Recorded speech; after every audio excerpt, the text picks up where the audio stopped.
A few days later, they arrive at a place and come across the owner of the Carabel merchantary, Duan Carabel. So, Ronan decides to sell the loot he got from Caliboro, and after selling all the items, Ronan is happy, as the other merchants he met earlier were all scammers who tried to pay him less. Duan then asks if there's anything else he would like to appraise. Ronan then takes out an egg-shaped thing from his pocket and says that he is not going to sell it, but is just curious to know what it is. A few days ago, when he met the bluebird, it left behind this egg-shaped thing. So at first he thought it was poop, so he threw it against a boulder, but the boulder was shattered while the egg was completely unscathed. Back in the present, while Duan checks the egg, Ronan wonders if it's really the bird's egg or something else. But despite that, it's a byproduct of a rare fantastical creature, so it might be something that's worth a lot. As he was excited to learn what it was, Duan asked him if it's horse poop, which shattered his expectations, and he replies that it's not poop. Unable to identify what it is, Duan gives back the egg, saying it's an unusual object, so he should get this appraised by a specialist. Ronan then decides not to sell it or throw it away, as he's curious about it.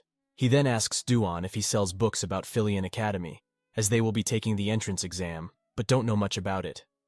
Hearing this, Duan informs him that they are lucky, as his daughter is also taking the entrance exam at Filian Academy, so she might be able to help them. As they were conversing, his daughter appeared, whom he introduced as his only child, Maria. Hearing this name, Ronan quickly remembers something. Duan then tells Maria to say hello to them, as they are important people with whom he has just done a big deal, to which she replies why she has to, as they look like babies. Duan then scolds her, telling her to quickly apologize, but Asel assures him that it's all right. Then suddenly Ronan approaches her and questions if she is really Maria, who uses the middle name Sen, to which she replies affirmatively. This confuses Ronan as the person he knows is a guy. He then tells her to lend her ear as he wants to ask her something in private, to which she agrees. Then Ronan asks, does she perhaps have a penis? Hearing this, she becomes confused as to what nonsense he is talking about, but she quickly realizes what he meant and becomes angry, slapping him in the face. The sensation of this slap felt familiar to Ronan, and he realizes that it's certainly the person he knew in his past life, Count Maria Sen. When he was a disciplinary soldier in a place called Armarlin, Maria was in charge of the supplies there. He was an impressive person with a great work ethic and an easygoing personality who could get along with anyone without hesitation. But when talks about penises occurred among the guys, Maria got unusually angry and had an unusual habit of slapping people, which made Ronan curious about why he does that. So he wanted to ask what the reason was when he met Maria again, but he never got the opportunity since he died before Ronan. But now he had found the answer to his question, which is that Count Maria is a girl. Seeing him laugh, Maria decided to give him another slap, but got smacked on the head by Ronan, who tells her to stop acting up because he let her slap him once, which he did because he was in the wrong. Angry, Maria gives Ronan a headbutt in the chin, resulting in both of them starting a fight while Asel and Duan rush to stop them. Later, Asel wonders how these two, who were fighting each other like crazy, are now getting along. Both of them are checking the loot from Calibaro, which includes 3 swords and 1 magical wand. She then questions why he had 3 swords, to which he replies that he uses swords roughly. He inquires about their quality, to which she informs him that after appraising them, she learned that they aren't bad, but the black iron sword is the best, as the black iron is quite sturdy. So it's an item that renowned knights often seek, and no matter how roughly he uses it, it probably won't break. Ronan then remembers that black iron was his favorite weapon in his past life. Maria appraised the wand, which has a magic stone embedded in it, so it was best for Asel. She then asks her magic type, to which Asel timidly replies that it's telekinesis magic. Impressed, Maria informs her that it's a rare type of magic, and if she were to do well, she might be able to get a scholarship. She then turns to Ronan and asks what technique he will show the professor in the practical exam. This confuses him, as he is unaware of it, so Maria informs him that there's a practical exam where he needs to impress the professor by showing his technique. Although the theory exam is quite difficult, it's not as difficult as the practical exam, to the point where it's said that if one did well in the practical, they'll pass the entrance exam. In other words, if he isn't able to prove his worth, it would be impossible for him to attend the academy. Ronan then inquires what people usually demonstrate, to which she informs him that most nobles show their family's secret technique, while most martial artists demonstrate their personal mana fighting technique. Hearing this, Ronan questions how kids who use swords can also use mana even though they aren't mages. She informs him that if it's a prospective Filian student, being able to do that is a given, as one would have consistently sensed their mana, and with that, they'd use it in combat. This is the basic of the basics. But seeing Ronan's dumbfounded expression, Marya fears that he doesn't know how to sense his own mana. Ronan then asks, "Isn't mana and aura similar to use?" Hearing this, Marya is shocked and wonders how a guy like him is even thinking about attending the Filian Academy. She then stood up and tells him to follow her outside, and she also borrowed 2 short swords, saying that she had left her sword in the blacksmith's. This annoys him, as what if she were to damage the swords, to which she tells him not to worry, as she'll pay 3-fold if that were to happen. Later she explains that mana is the root source of the power of nature, like air. It's a natural energy that exists everywhere in the world. However, that doesn't mean anyone can just use it. In order to use mana, one has to see and feel their own mana, and be able to use mana sense. It usually takes a year of training for one to start sensing mana, and the Filian Academy students have surpassed that stage. So after refining their own mana technique, they apply to Filian Academy. As Ronan can't sense mana, it'll be hard for him to attend the academy. And although he is right that aura is one type of mana, the differences between them are like the sky and the earth. Even those whose talent has been acknowledged and trained for a minimum of 10 years with blood-curdling effort can barely obtain enlightened innate power. That's aura. Learning this, Ronan recalls that in his past life, he had met 2 people on the battlefield who bragged about being aura users and used unusual powers. Although they were annoying, he is surprised to find out that they were that amazing. But regardless, in the end, they both died at his hands. Marya then suggests that they should get started, as he will be able to learn faster using his body instead of his head.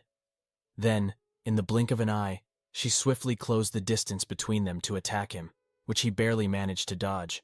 Then he uses his strength to quickly push her away, as he didn't expect her to be that powerful despite being so young. Although he couldn't see her coming, he is sure that it's a type of mana fighting style. Meanwhile, Marya is also shocked, as she was planning to finish him in one go so she could show him the power of mana and make him give up on the test. Because she thought that this would be better than facing humiliation at the testing area. But instead, she is the one who is getting pushed back. This makes her wonder if she is really fighting someone who can't sense mana. Ronan then asks her what she is thinking about and pushes away her sword again. He then prepares to land a deadly attack, so he advises her to try to dodge it instead of blocking, which she barely manages to do and quickly backs away. She then acknowledges that something bad would have happened if she hadn't dodged that attack. Ronan praises her for her sword and mana talent. He then starts to leave and adds that if she were to fix her center of gravity, she'll improve a lot. Seeing Ronan leave, she says that he hasn't won just because of this, to which he replies that she has to keep her word on repaying 3-fold as the sword is damaged. This shocks her immensely, and she wonders how it happened. Then, Asel calls out to her from behind, while cheering her up and saying good job, and then she leaves quickly, leaving Marya wondering about their identity. In the morning, Ronan had come to get his money, but he didn't expect to receive the Filian Academy theory exam workbooks and summaries that Marya had made. She had given them this, considering that they will need it as there's only 1 month left until the exam. Ronan is surprised and questions why she is going that far for them, or is it because she is planning on screwing them over, to which she replies that she has taken a liking to them. She is providing this service so they can all pass together, and although she was planning to teach him personally, because of her work, she needs to head out now. So she tells him to study hard by himself, and if he were to fail even after all this, she won't let it slide, which Ronan happily accepts. Later, Marya left while saying that they'll meet again at the capital on the day of the exam, and Ronan should make sure to read through all those books. As Asel says her goodbyes, Ronan realizes that this body is too weak, so he needs to start training. He also needs to study, which he is bad at, but it's not that bad of a feeling. After parting ways with Asel, he returned home. Although his life was similar to what it usually is, things have changed slightly, as he ate together with Iaril to the point where his stomach was nearly bursting after every meal. Filled with all those calories, he hunted monsters on the outskirts of the village and started to increase his stamina and adaptability. He hunted monsters to the point where there were no more left around the village. Besides all of that, he studied, which is unimaginable for a disciplinary soldier.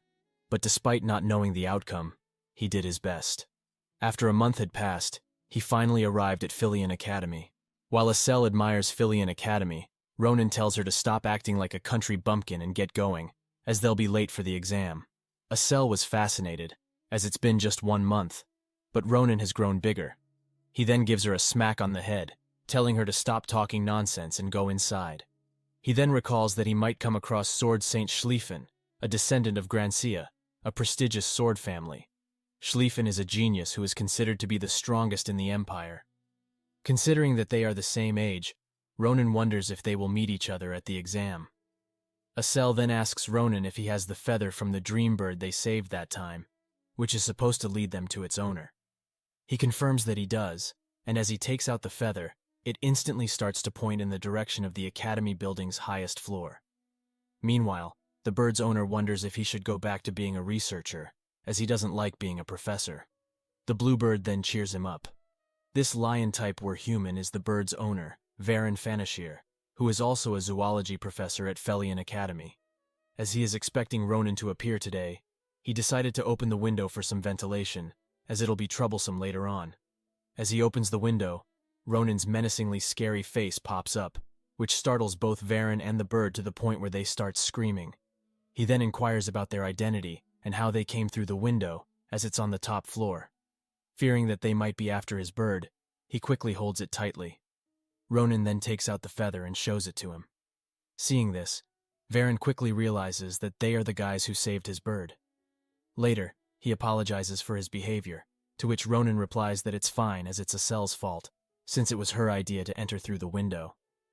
As Estelle was about to deny this accusation, saying it was his idea to use telekinesis because the stairs are annoying, Ronan shuts her down and says that he didn't expect a rare were-human type to be the owner of the bird and also a professor at Filian Academy.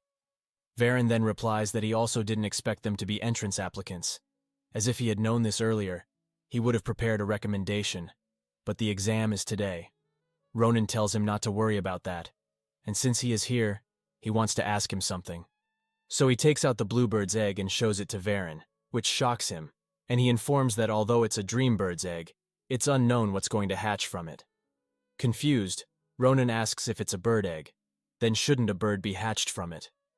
Varin informs him that a dream bird is different, as depending on the environment surrounding it, the dream bird will absorb unique mana and lay an egg.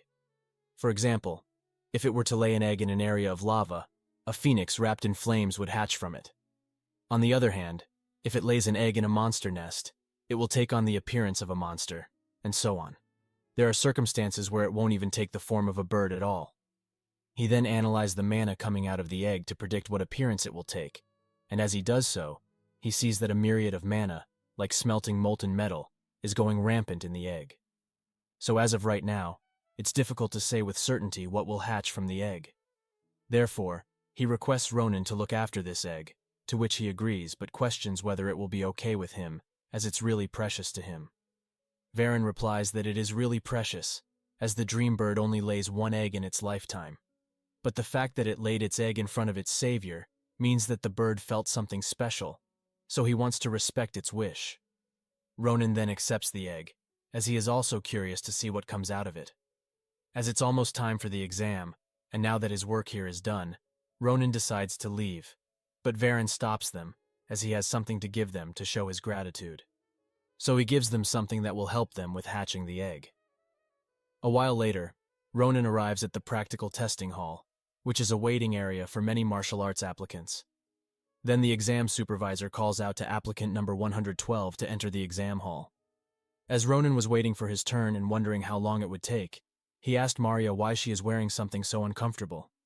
She replied that Filian is a private academy where many high-ranking nobles attend, so she can't look shabby, as they might become a precious customer in her merchantary later.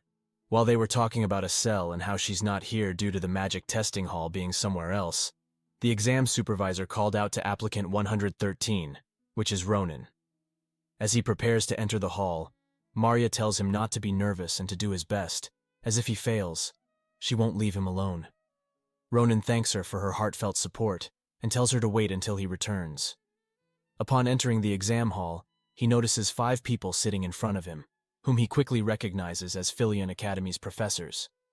As he analyzes them, he learns that all of them are extraordinary. But the strongest among them is the old man in the middle, whose name is Krava Kratir. He is an archmage, who is also the headmaster of the academy. The other one is a woman with quite overwhelming vigor, which even he rarely felt in his past life.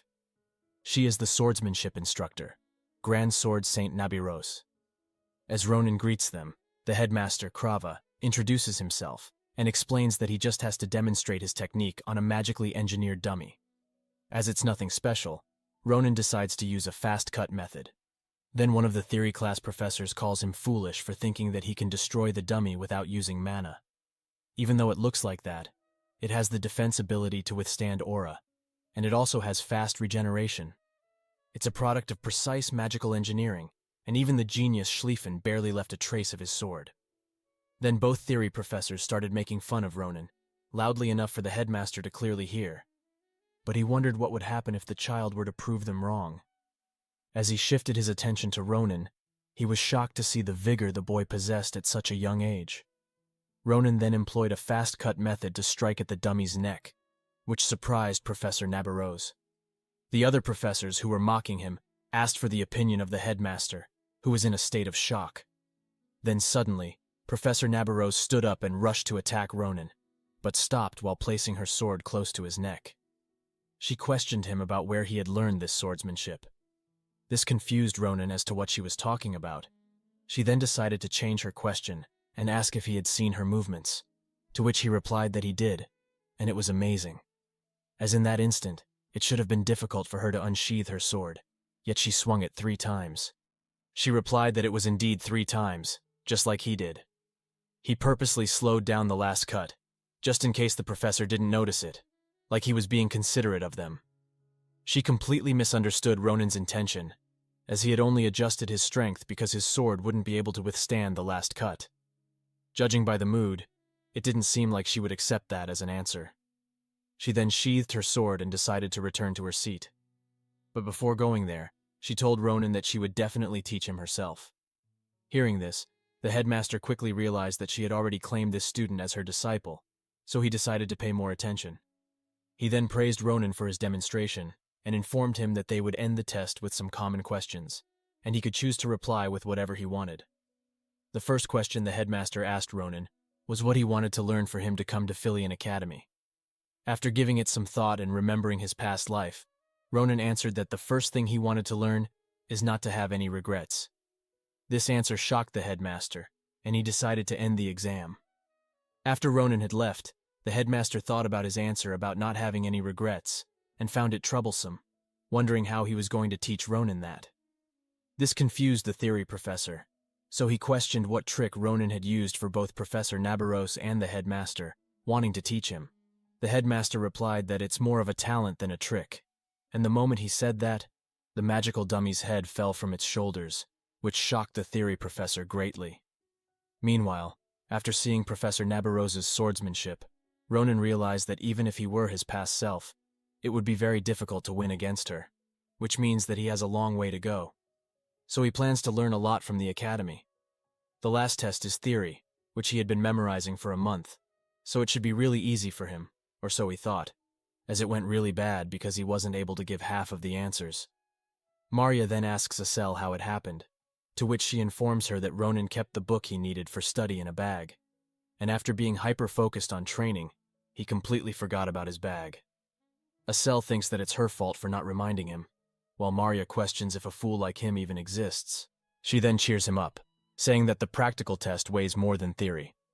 As they were conversing, the list of people who passed is displayed. Asel ranked 12th in practical and 1st in theory, while Marya ranked 9th in both practical and theory. Unable to believe that they really passed, both of them stared at each other for a while, then broke the silence by hugging each other and celebrating. Marya then praises Asel for getting 1st on theory, while Ronan looks like a dead, lifeless corpse, as he wasn't able to find his name on the board. Marya tells him to stop joking and look carefully, to which he replies that he had read all the names, and his wasn't on it. As they were arguing, a huge explosion occurred behind them. Marya informs him that it's the last cannon fire for each department's salutatorian, a glory phoenix. The phoenix then throws a fireball at Ronan, which causes a huge explosion. But it didn't harm him. Instead, it shows that he had gotten 5,712th in theory and first in practical, which makes him salutatorian. Then both Asel and Maria hugged Ronan in happiness, as he had passed. Then suddenly Ronan remembers that if he had come first, that means Schlieffen came second. And with his personality, he won't accept it, as he can't stand anyone being better than him at swordsmanship. Then suddenly, Schlieffen calls out to Ronan from behind, inquiring if he is the one who ranked first in the practical.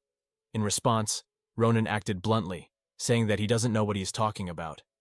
Schlieffen refuses to believe him and tells him not to lie. Ronan replies that he doesn't have any proof, so he should walk away without fighting. Then suddenly, Schlieffen attacked Ronan with his sword, saying that this much proof is enough. As if he weren't a first rank, he wouldn't have been able to react that quickly and block his attack. He then challenged Ronan into a duel, telling him to show the skills that bested him. With no way out, Ronan decided to accept his challenge. So he attacked Schlieffen by throwing some simple slashes at him, which Schlieffen was able to block, but they were strong enough to cause his hand to tremble.